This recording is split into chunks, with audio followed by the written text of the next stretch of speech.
likes us. He likes me anyway. Look, what we said is exactly accurate.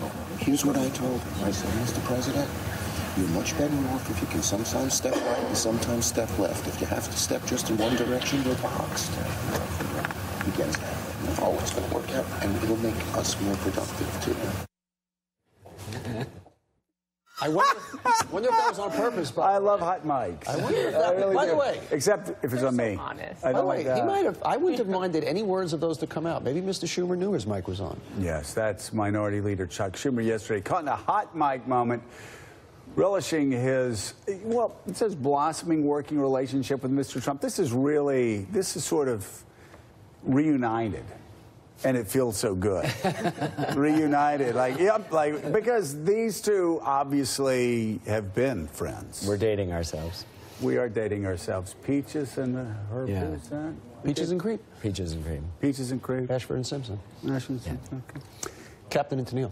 Stop that. We're back with Noah Rothman. We'll keep us together in 1976. Donnie Deutsch, Casey Hunt, and Katty Kay. And with us from Chicago, member on the House Permanent Select Committee for Intelligence, Democratic Congressman Eric Swalwell of California. Congressman, thank you so much for being with us. Peace appears to be breaking out on the Senate floor and perhaps coming to a House chamber near you soon.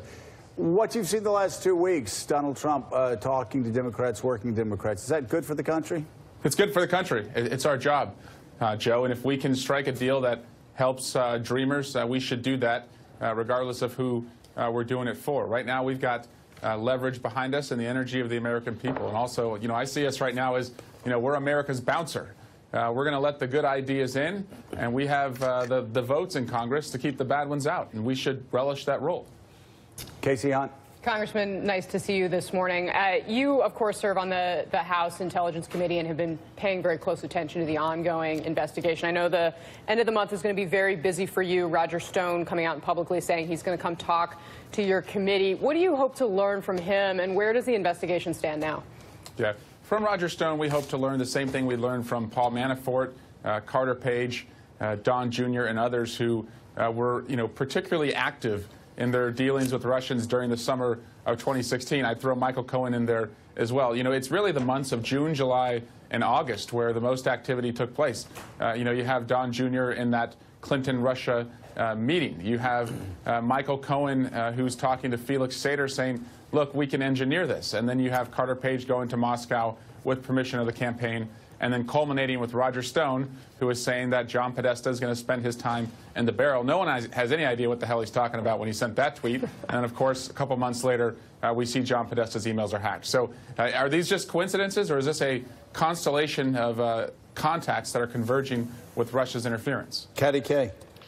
Congressman, let me just go back to the love fest for a minute and play Pollyanna. Let's assume that this new bromance lasts. I wonder if there are questions within your party about, how ironic it would be if it was the Democrats that gave President Trump a certain amount of success and perhaps boosted his chances of being re-elected next time around.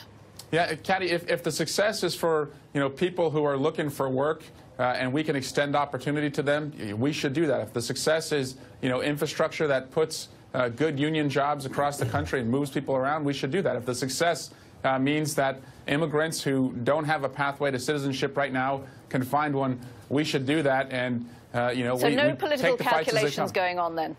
I think the political calculation is that we would be in the wilderness for a very long time if all we did was obstruct. We should resist any time he wants to hurt people. But if he's coming over to us and wants to help lift people up, we got to take that.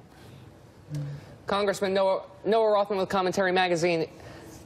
So is it your belief, then, that Democrats should work to make Donald Trump a successful president, and members of your base who believe him to be somebody you should not normalize are wrong?